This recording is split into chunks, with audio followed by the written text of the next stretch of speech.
Te adoramos. Graças a Deus. Queridos irmãos, a paz do Senhor. Paz do Senhor, igreja. Queridos, por gentileza, localizem em sua Bíblia o Evangelho de Jesus, escrito por Mateus. Evangelho de Jesus, escrito por Mateus, o capítulo 26. A partir do versículo 36. Deus é bom e a sua misericórdia dura para sempre. Eu estou agradecidíssimo a Deus e eu celebro a Jesus pela bênção de estar com os irmãos nesses dias aqui em Francisco Beltrão, conhecer esta cidade e também esta linda igreja. Muito bom estar aqui. Nosso coração se enche de alegria. Obrigado, meu pastor. Pastor Josué, é um prazer rever o Senhor, estar aqui com a sua companhia, poder ouvi-lo, aprender com o Senhor mais um pouco. Deus em Cristo abençoe muitíssimo a sua vida, a sua família, a pastora Suzana, as filhas. É um prazer estar com vocês aqui nesses dias, tá bom? Muito obrigado por todo o cuidado, todo o carinho. Pastor Alex, que nos recebeu muito bem, coordenador do Influa, Deus abençoe. E saudando os pastores também, é extensivo aos demais companheiros e obreiros que compõem este corpo ministerial. Eu estou com a minha esposa, a bênção de Deus na minha vida, e o pastor já mencionou, estamos casados há 5 anos, e assim que casamos já fomos ingressados à obra de Deus lá em Joinville com o pastor Sérgio, e agora estamos nesse desafio há alguns meses, rodando o estado e o país, fazendo a obra de Deus e atendendo os nossos compromissos. A Rebequinha está ali com a pastora há 9 meses, irmão, de puro Pentecoste, viu? Rebequinha é assembleiana e é uma bênção de Deus. Também eu quero agradecer ao Senhor pela vida de todos os jovens do Templo Sede que estiveram aqui ontem nas 2 sessões, pegando fogo no poder do Espírito Santo, né? Deus abençoe vocês, tá bom? Quantos querem ouvir uma porção da palavra de Deus? Diga amém. Evangelho de Mateus, capítulo 26, o versículo 36. Os que encontraram o texto, por gentileza, diga glória a Deus. Então, chegou Jesus com eles a um lugar chamado Getsêmani, e disse aos seus discípulos: assentai-vos aqui, enquanto vou além orar. E levando consigo Pedro e os 2 filhos de Zebedeu, ele começou a entristecer-se e angustiar-se muito. Então lhes disse: a minha alma está cheia de tristeza até a morte. Ficai aqui e vigiai comigo. Agora este versículo, o versículo 39, é a base para a minha ministração essa noite, que diz: e indo um pouco além, prostrou-se sobre o seu rosto, orando e dizendo: meu Pai, se é possível, passe de mim este cálice. Todavia, não seja como eu quero, mas como tu queres. Queridos, o versículo 39, vamos ler todos juntos no 3, a parte B, a parte da oração, a partir de meu Pai, para nós memorizarmos aquilo que Deus quer falar ao nosso coração essa noite, tá bom? No 3, bem forte, bem bonito. 1, 2, 3. Meu Pai,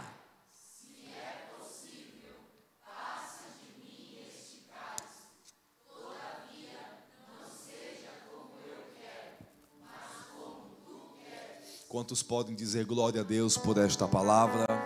Amém. Olhe para o crente mais bonito aí perto, irmão, que está de você, e dê um sorriso pentecostal para ele. Como é o sorriso pentecostal, pastor? É o sorriso 915, né? E diga para ele: Jesus tem uma palavra para o teu coração. Quantos querem ouvir a voz de Deus? Por bondade, queridos, queiram estar assentados em nome de Jesus. Irmãos, ao final, próximo à saída, como foi feito ontem, estarei lá com a minha esposa e os nossos materiais, alguns livros e bíblias.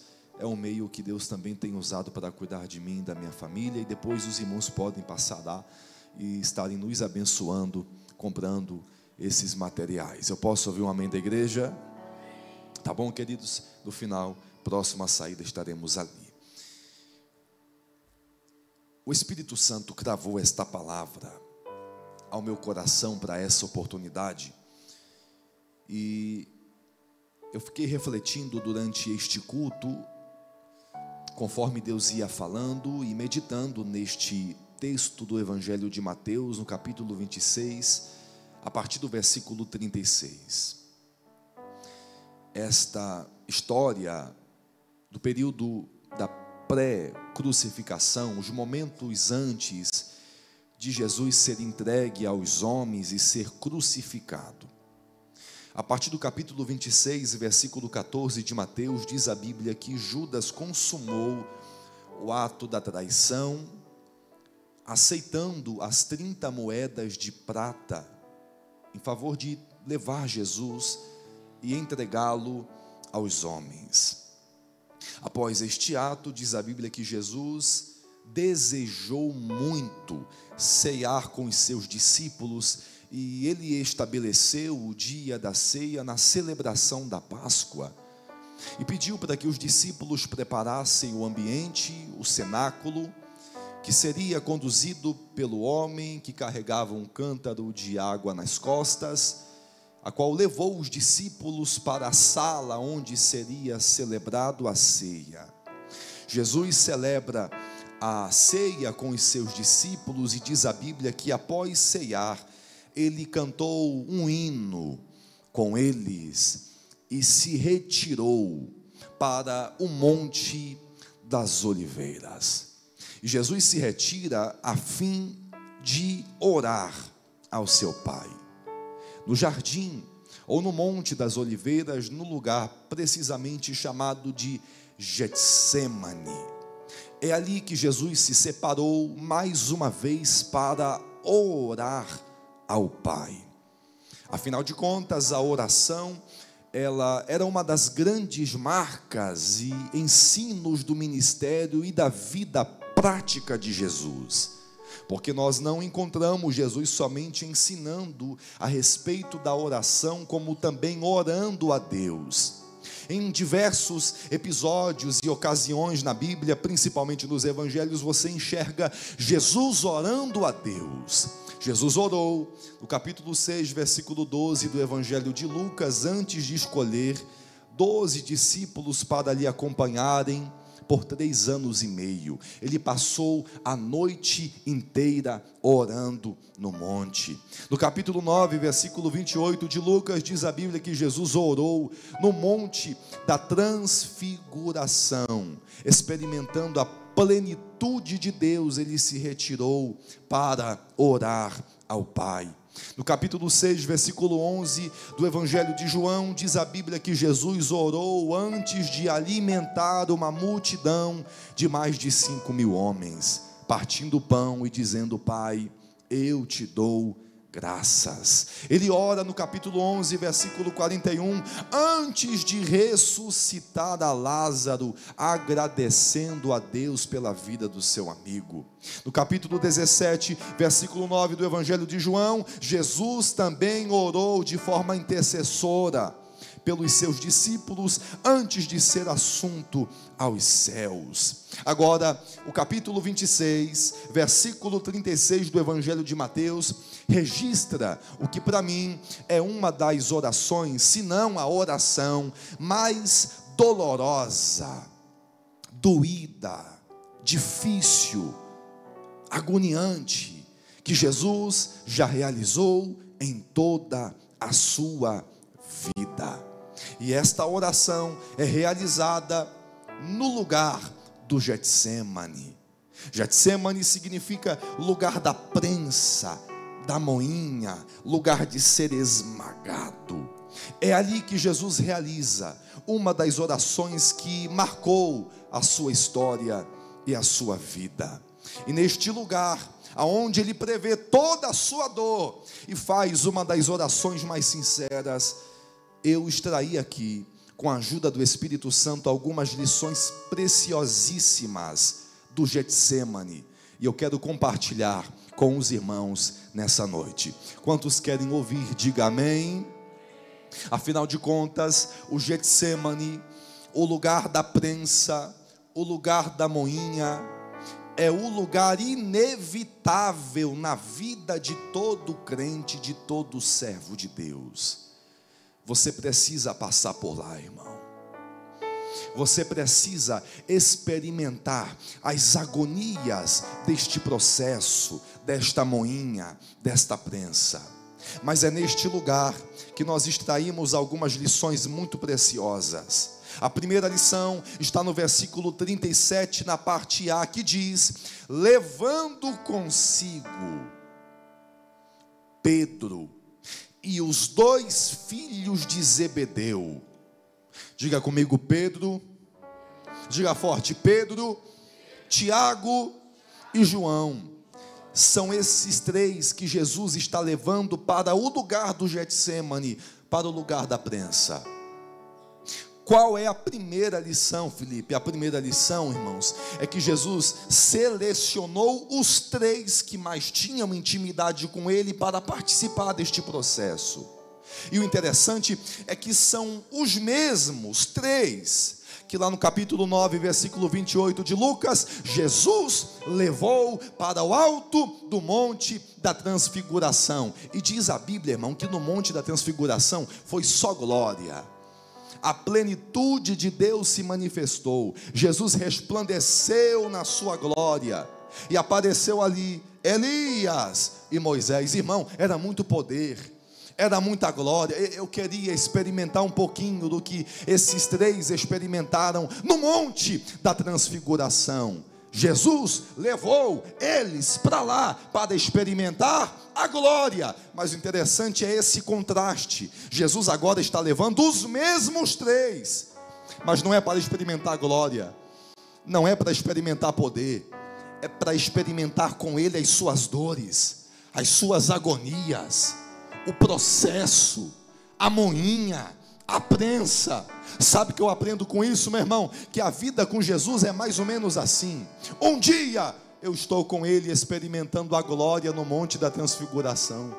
No outro dia, com ele também, eu experimento as suas dores, as suas agonias. Caminhar com Jesus é esse processo de estabilidade, de contrastes. Um dia é na glória, outro dia é no Getsêmani. Um dia é experimentando poder, outro dia experimentando dor. Um dia é se alegrando, outro dia chorando. Você pode falar para quem está perto de você, diga: esse crente não se assuste não, tá, irmão? Porque caminhar com Jesus é mais ou menos assim. É dia de Getsêmani, mas tem dia de transfiguração. Tem dia de glória, mas tem dia de dor. Tem dias de poder, mas tem dias de agonia. Mas a boa notícia, irmão, sabe qual é? Quem um dia experimentou a glória de Deus, não foge do Getsêmani, não foge da dor, não foge da moinha, porque a glória de Deus nos forja para experimentar a prensa, para experimentar os processos. Jesus levou esses 3 a fim de experimentar com ele as suas dores. Mas o interessante, irmão, começa aqui, porque diz a Bíblia, e esta é a segunda lição: Jesus os deixou em um canto. E no versículo 39, na parte A, quem está ouvindo diga amém.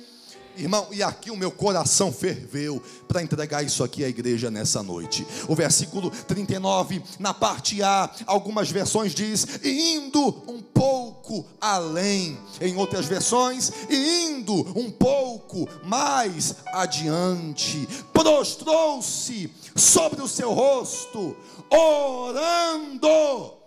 Meu Deus.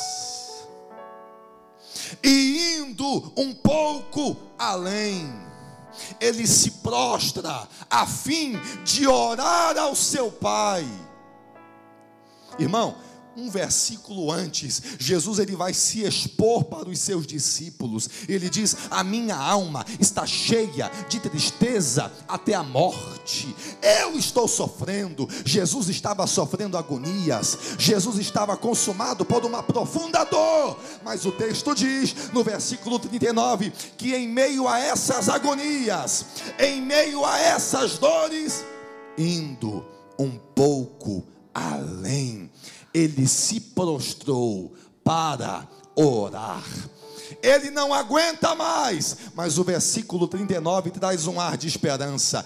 Indo um pouco além, ele se prostrou e orou. Ele está consumido pela dor, e indo um pouco além, ele se prostrou. E eu vou ficar aqui até você me ajudar a glorificar a Deus.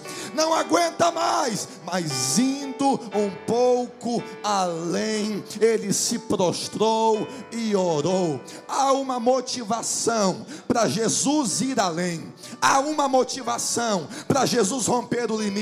Qual é a motivação? É a sua vida de oração. Porque a segunda lição do Getsemane é essa: a minha vida de oração, ela tem o poder, ela tem a capacidade de me fazer romper os limites da minha dor, os limites da minha crise. Não tem crise, não tem dor, não tem choro, não tem limites que seguram um crente que vive uma vida de oração.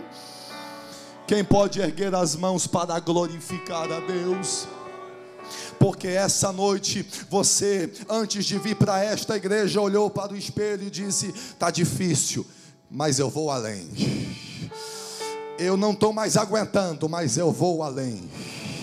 Oh, glória ao nome do Senhor. Sabia que Satanás apostou, meu irmão, todas as fichas que você desistiria. O diabo apostou que você largaria a cruz, sairia da intimidade, deixaria do secreto com Deus, abandonaria a tua vida de oração. O diabo apostou na tua desistência, no teu retrocesso, na tua paralisia. Mas assim diz o Senhor pela minha boca: quem vive uma vida regada na oração, a dor não é limite, a prova não é limite, o Getsemane não é limite, o processo não é limite, a prensa não é limite. Por mais que a pressão aumente, eu vou além para falar com o meu Pai. Quem pode erguer as mãos e dar glória a Deus? Bata no seu peito e diga: está difícil, mas eu vou além. Diga: eu estou no Getsemane, mas eu vou além. Eu não aguento mais, mas ainda tenho mãos para erguer e glorificar. Está difícil, mas ainda dá para cantar, ainda dá para pregar, ainda dá para ganhar almas, ainda dá para dobrar o meu joelho, ainda dá para abrir a minha boca. O processo não será o limite para a minha vida de oração. Eu vou além. Além. Sabe o que é interessante? É a narrativa de Lucas, no capítulo 22, versículo 44. Lucas, narrando o mesmo texto, diz: e posto, irmão, esse detalhe aqui mexeu comigo, e só vai dar glória a Deus quem está ligado. Lucas capítulo 22, versículo 44 diz: e posto em agonia. Irmão, é um contraste, é um problema, e posto em, mas aí vem a resposta de Jesus para a agonia.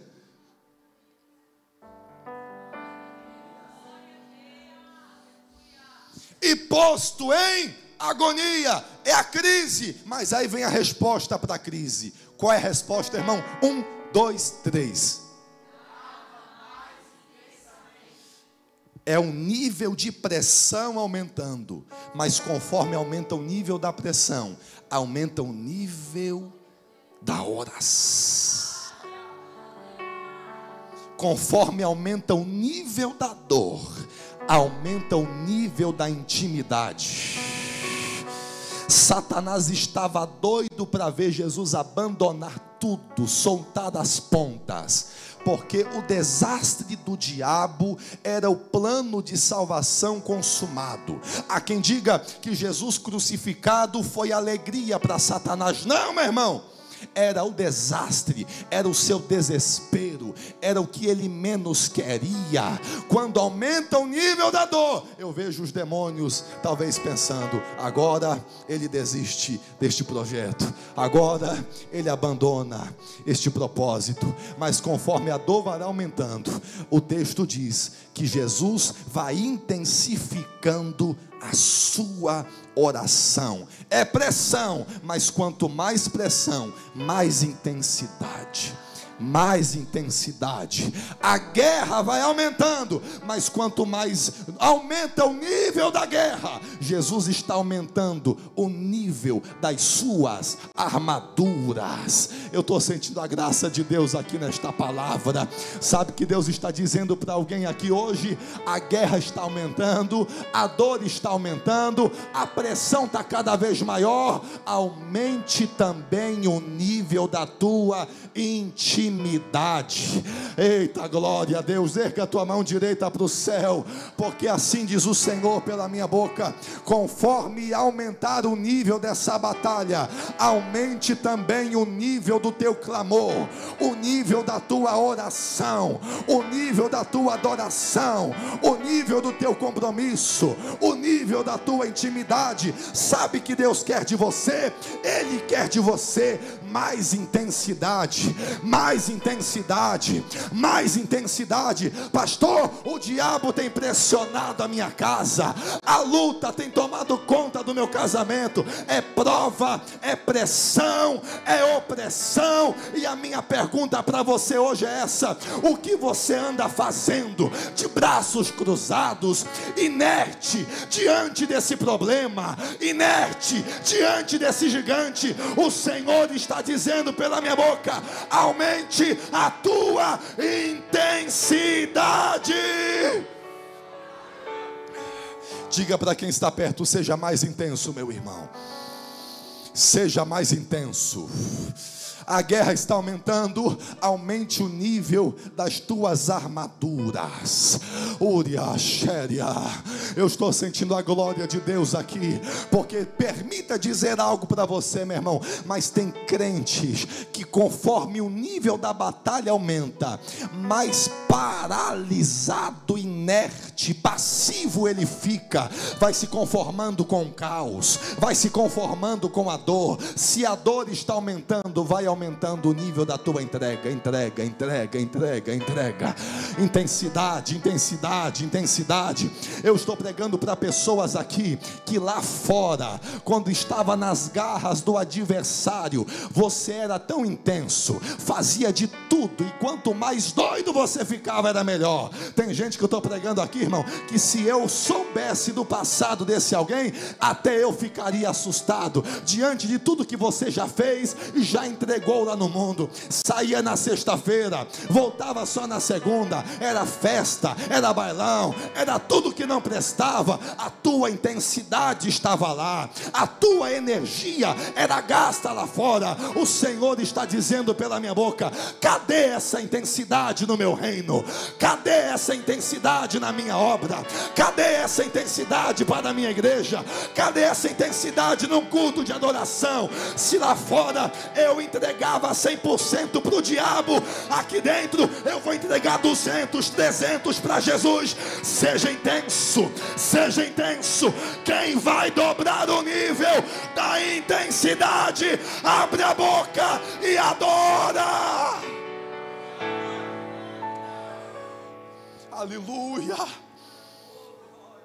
Você precisa crescer o nível da intimidade, conforme também cresce o nível das tuas dores.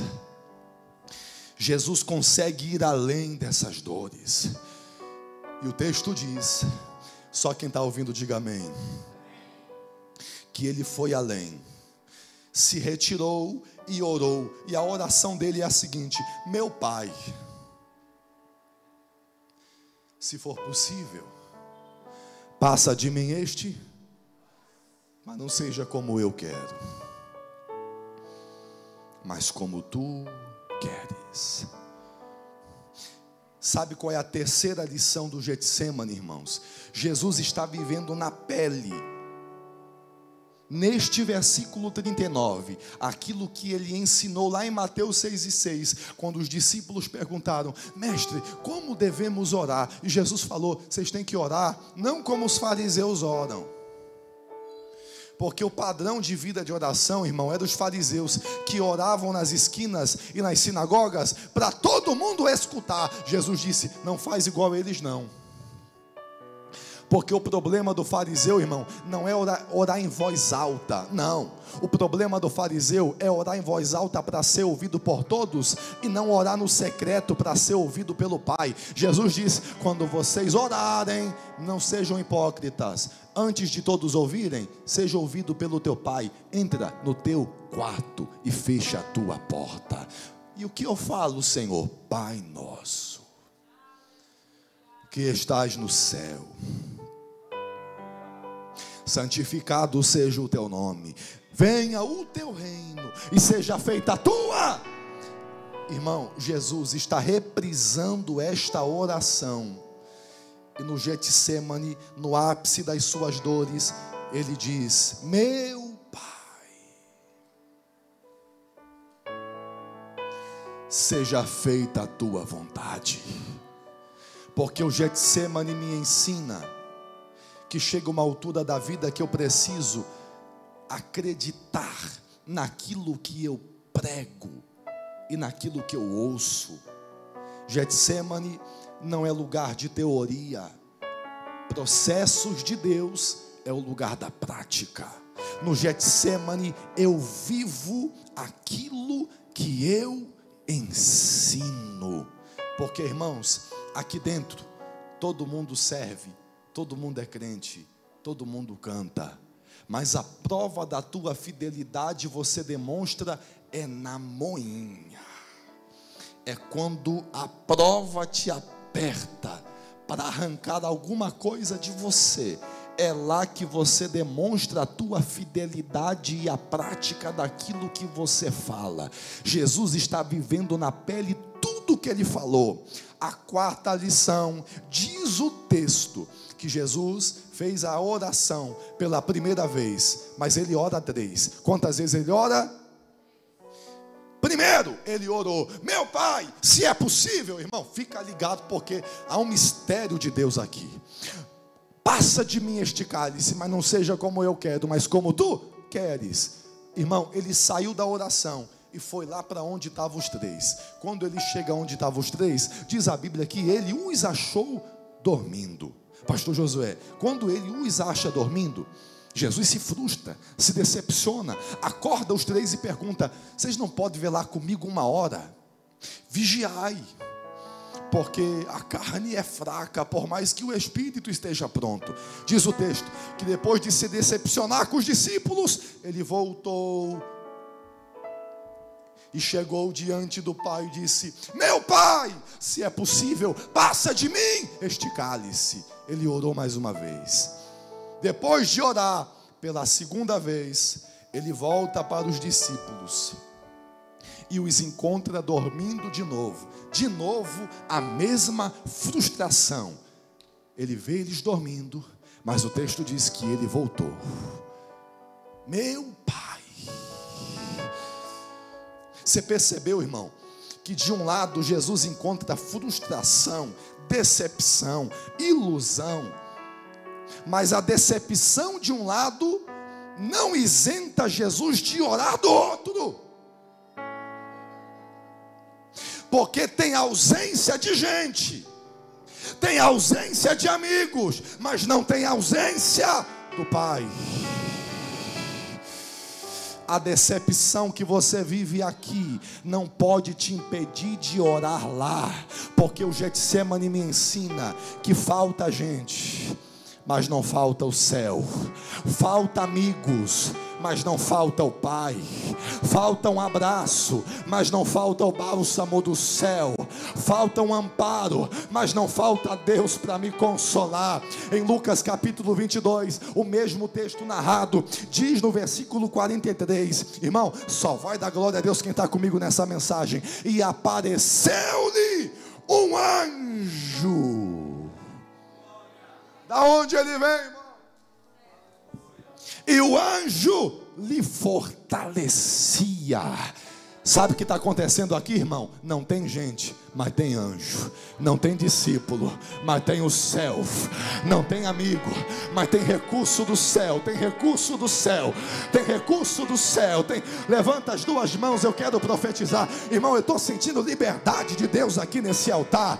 Aleluia, a minha vontade aqui é sair correndo, porque eu sinto uma glória de Deus tomando a minha vida aqui, com as duas mãos erguidas. Eu preciso profetizar isso para você. Assim diz o Senhor pela minha boca. Nesse processo, nesse Getsemane, pode te faltar um abraço, pode te faltar um amparo, pode faltar amigo, pode faltar recurso daqui, mas eu te garanto uma coisa: não vai te faltar recurso do céu, abraço do céu, bálsamo do céu. Assim diz o Senhor: eu enviarei o meu anjo. Recebe esta palavra em nome de Jesus. Segure a mão de duas pessoas, pelo menos, que estão perto de você. Chacoalhe esse crente até ele ficar mais animado do que você, e diga para ele: está chegando o recurso do céu para a tua vida. Está chegando o recurso do céu para a tua vida. Pastor Josué, está chegando o recurso do céu para Francisco Beltrão. Pode faltar um abraço, pode faltar uma mão de obra, pode faltar uma mão estendida, mas o meu anjo não falta, a minha graça não falta, a minha presença não falta, o meu amparo, diz o Senhor, não falta. Vai, adore, adore, adore. Abra a boca e adore. Erga as tuas mãos e eu vou esperar você adorar a Deus. Isso, porque Deus está dizendo: falta gente, mas não falta a minha presença. Ai, o sério, mando que glória, estéreo, baracalacia. Levante as duas mãos e glorifique. Feche teus olhos por alguns segundos. Enche esse ambiente de adoração, porque no lugar da intimidade pode faltar gente, mas o meu anjo te abraça hoje. A minha graça, diz o Senhor, te abraça hoje.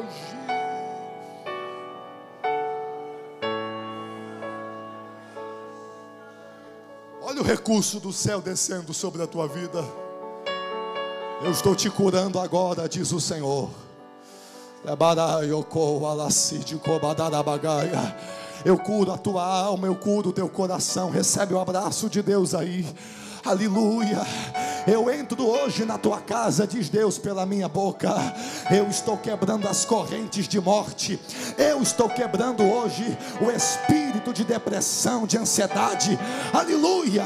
O espírito de suicídio, o laço de morte que abraçou teu filho, a tua filha, está sendo cortado aqui agora. Quem pode me ajudar nessa comunhão? A glória de Deus está invadindo esse lugar. Quem veio aqui cansado, recebe esse renovo.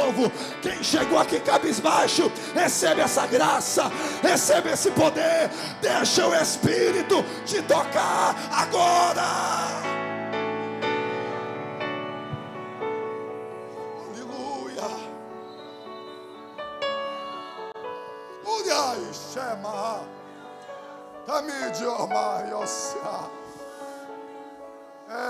glória. Tem gente sentindo a presença de Deus aqui. Tem gente sentindo o recurso do céu descendo aqui. O Senhor está dizendo: tu acha que eu iria te abandonar? Tu acha que a minha presença iria se ausentar? Eu estou aqui. Aleluia. Aleluia. Eu preciso concluir com os irmãos. Todos estão me ouvindo? Queridos, olha só. A quarta lição do Getsemane é que na ausência de homens, eu sempre vivo a presença do céu. A última, para nós encerrarmos e a gente ir para casa dando glória a Deus. Diz o texto, e esta frase aqui, irmãos, ela mexeu com o meu coração. Porque Jesus, ele chegou no versículo 46, na última vez que ele volta para os discípulos, mas agora, irmão, Jesus volta indignado, Jesus volta cheio de Deus. E o texto diz que ele achou os discípulos de novo babando, irmão. Diga misericórdia. Jesus achou essa turma dormindo de novo. E agora Jesus reage diferente. Ele não volta a orar, porque ele já orou. Ele não dá um sermão. Jesus vai despertá-los e encorajá-los. Olha o que Jesus diz, irmão. Vamos citar no 3 essa frase que Jesus diz. 1, 2, 3.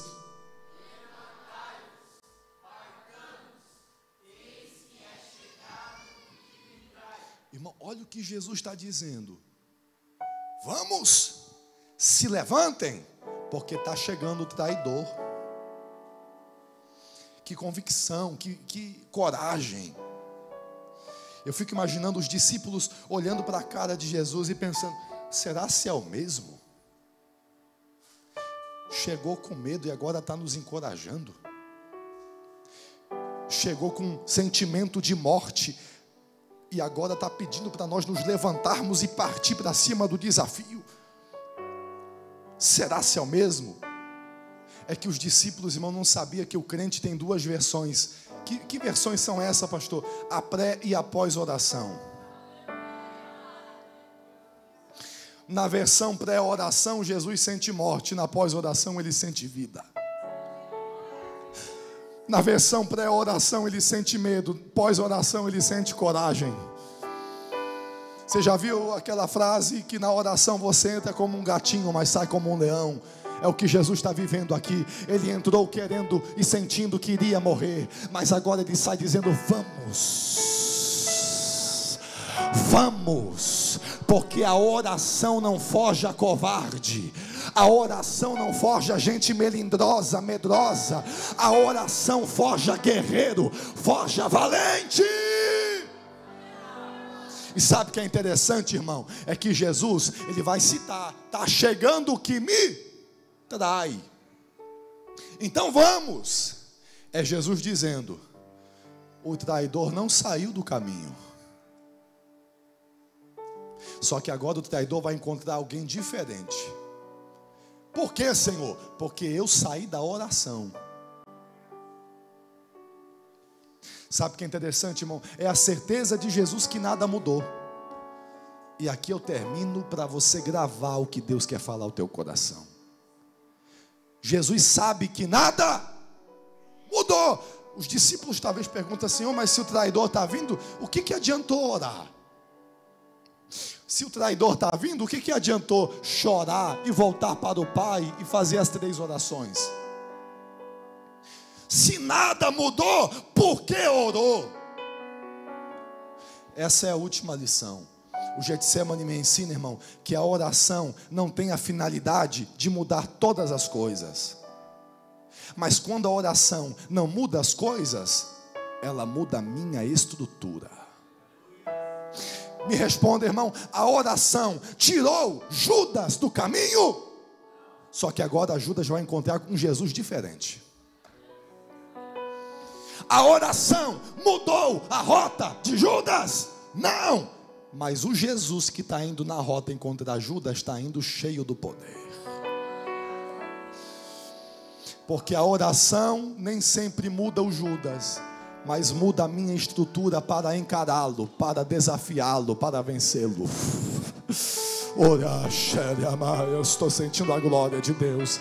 Sabe por que você ora e o gigante continua na frente? É Deus dizendo, eu não vou tirar o gigante, mas eu vou te armar para derrubar esse gigante. Eu não vou te dar prova, mas eu vou te estruturar para você passar pela prova. Porque quando a oração não muda a circunstância, ela muda a minha estrutura para enfrentar essa circunstância. Ela muda a minha estrutura, o meu caráter. Aleluia, levante a tua mão, porque assim diz o Senhor: você vai superar novos desafios nesse ano. Antes de 2025 terminar, tem coisa nova de Deus chegando para a tua vida. É por isso que Deus está trabalhando na tua estrutura. É Deus dizendo: eu estou te preparando para novos desafios na oração.